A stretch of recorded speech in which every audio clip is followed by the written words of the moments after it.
one and hello all and welcome to another crafting adventure, which is going to be the final for 2021. Now we have to do this quite quickly because the daytime is getting shorter and shorter, and that means it's becoming more and more difficult to actually film these. So without further ado, today we are going to be making the second Sumikko Gurashi first sewing kit that looks like this. Now, quite a while ago now, I did do the sort of basic one in the series here. You know, it was very simple to make, a nice design, and overall, I'm quite happy with it, considering how cheap it was. Now, this one, obviously it's made by the same people, very similar style. You got your felt parts and some string and whatnot to put it all together. Now, I do remember from the previous one that some of the string, well, was in limited supply, so I do have the remains. I've only got some brown and white with a little bit of the wool left as well. Yeah, with this one, there wasn't really much blue left over at the end. Additionally, when making these, you will need a sort of tape measure and pair of scissors. So, let's see if I can figure out how to open this up. And what do we have inside? Now, we're not going to need that plastic covering there. So, we got our nice, simple instructions. This one does look actually significantly easier to make. This one has this smaller character on top, which was by far the most difficult part. This one, it's just the one, so that doesn't look too bad. Also, it does have a nice explanation at the bottom here of how to do the stitches if you've never done one of these things before. So we've got all the felt pieces that we need to make it. They come apart very nicely. We got our string and our lovely, very child-safe plastic needle. Now, as I said, you want to be very careful when cutting this string to make sure you don't use too much. Also, I did forget to attach this in the first one, so I'll be careful to do that this time. It was difficult to get it on after we'd finished. So, okay, right, what is the first stage here? It looks like we're going to be doing the mouth and the eyes. And this is, well, was quite simple in the previous one. You take some of the brown string. Does it state how much you need? No, it does not. But the brown string is only for the eyes and the mouth, so you don't really need to be that worried there. And you simply stitch it between, where's the face? The two eye sockets. Is it 6 to 8 times? I found 8 times gave a much better sort of look, so you just go between these 8 times, that one 8 times, and the mouth is just the one, so then you just do some stitches across there. So probably best do 8 stitches across the eye, and then from the back, go across here, from the back, 8 there, tie it off, and the face should be done.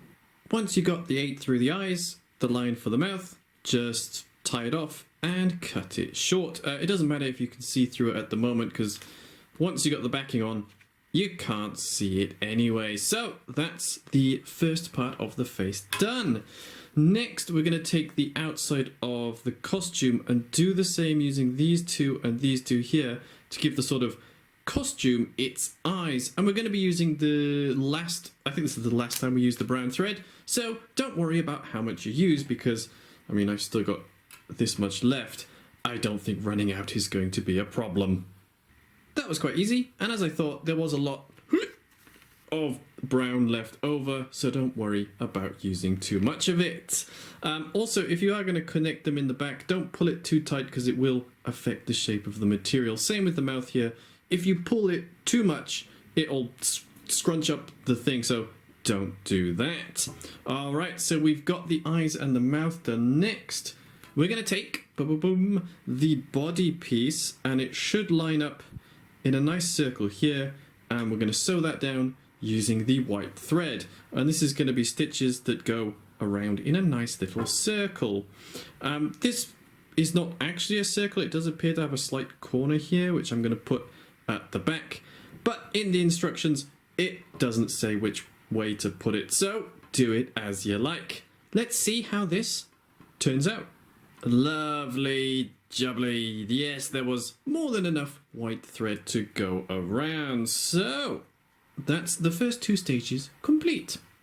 Stage 3 is quite simple. We line up the head or the face behind the hole like this, and we're going to stitch around there using the green thread.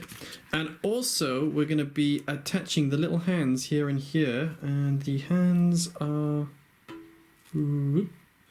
these little pieces. Sometimes there is a little bit of fabric left in the hole. Make sure you pop that out before you start sewing it. Alright, so got to remove these delicately.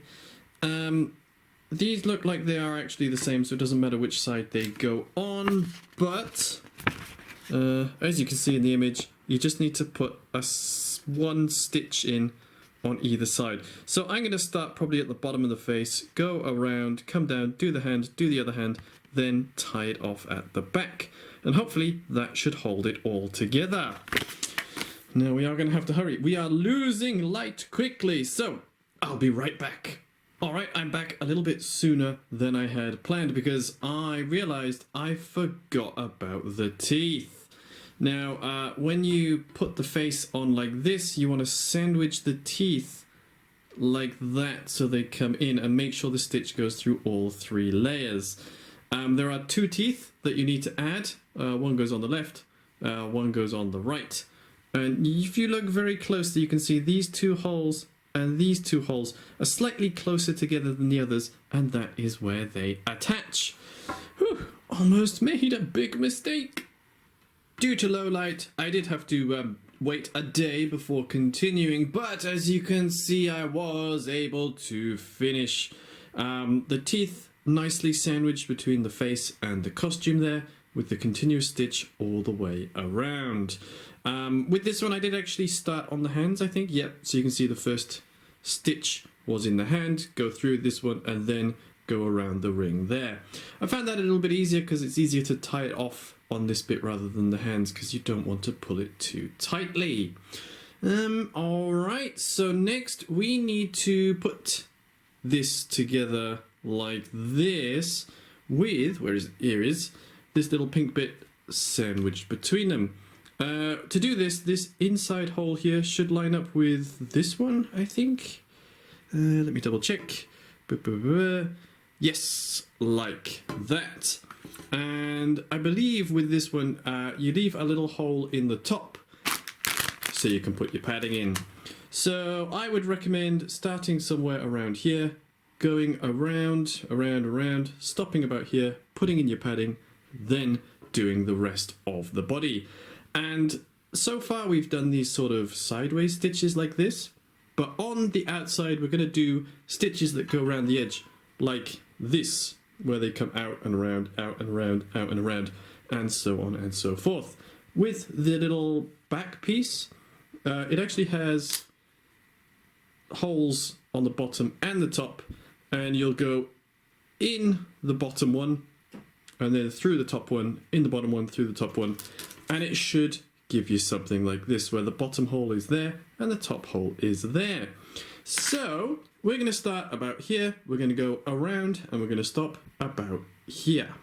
Ta-da! We've got the stitches running all the way around. And when you are doing this, do make sure that it is lined up correctly, otherwise it can be a bit difficult to get it to, well, come together.